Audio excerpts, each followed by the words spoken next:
Hello दोस्तों, आज की कहानी इल्ज़ाम। आज दिवाली के मौके पर जब सभी वृद्ध दोस्त एक दूसरे को दिवाली विश कर रहे थे तो अचानक राम सिंह जी फूट फूट कर रो पड़े, क्योंकि उन्हें अपने घर की याद आ गई थी। आती भी क्यों ना, अभी वृद्धाश्रम आए 1 महीना ही तो हुआ था राम सिंह जी को। सारे वृद्ध लोगों ने आज पहली बार राम सिंह जी के मुंह से रोने की आवाज़ सुनी थी, क्योंकि राम सिंह जी जब से यहाँ आए थे बस खोए खोए से रहते, किसी से बात तक नहीं करते थे। उन्हें रोता देख सभी उनके पास आकर उन्हें सांत्वना देने लगे। सुरेश जी, जो राम सिंह जी की उम्र के ही होंगे, वे बोले, भाई राम सिंह, तुम वृद्धाश्रम कैसे पहुँचे? आज राम सिंह जी ने भी अपने दिल में छुपे सारे राज सभी के सामने रख दिए। वे बोले, मेरी पत्नी देवकी का 1 वर्ष पूर्व निधन हो गया। उसके बाद मैं भी नौकरी से रिटायर हो गया और पूरे दिन घर पर रहने लगा।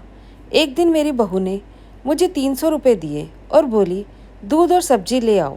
मेरा पोता रवि भी मेरे साथ चलने की ज़िद करने लगा, तो मैं उसे भी अपने साथ ले गया। रास्ते में रवि की ज़िद करने पर मैंने उसे आइसक्रीम खिला दी। आइसक्रीम खाने के बाद रवि बोला, दादाजी मम्मा को मत बताना, वरना वे मुझे मारेंगी। एक बार मेरे आइसक्रीम खाने पर मम्मा ने मुझे बहुत मारा था, इसलिए आपको मेरी कसम, मम्मा को मत बताना। मैं भी पोते से हंसते हुए बोला, नहीं बताऊंगा बेटा।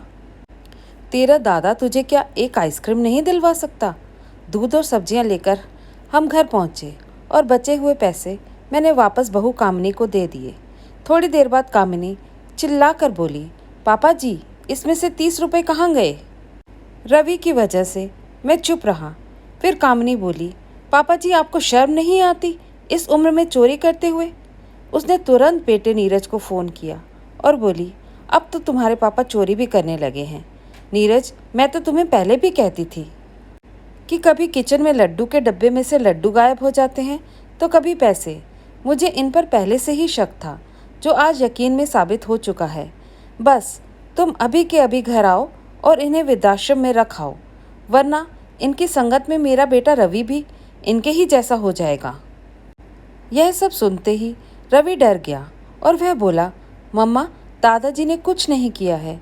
मैंने ही इनसे आइसक्रीम खिलाने को कहा था और आपको नहीं बताने को कहा था, और किचन में से लड्डू भी मैंने ही खाया था। दादाजी को मेरे किए की सज़ा मत देना मम्मा। कामिनी चिल्लाकर बोली, तू चुप कर, बड़ा आया दादाजी का चमचा। तू चुपचाप अंदर जाके कमरे में बैठ और वापस बाहर मत आना।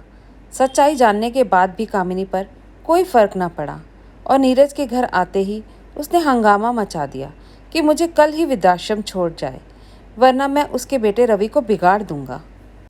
नीरज ने भी बिना सच जाने मुझे अपने कपड़े पैक करने को कह दिया और बस फिर दूसरे ही दिन मुझे यहाँ छोड़ दिया गया। जब से देवकी मुझे छोड़कर चली गई थी, बहू कामिनी को मेरे काम करने में बहुत जोर आता था।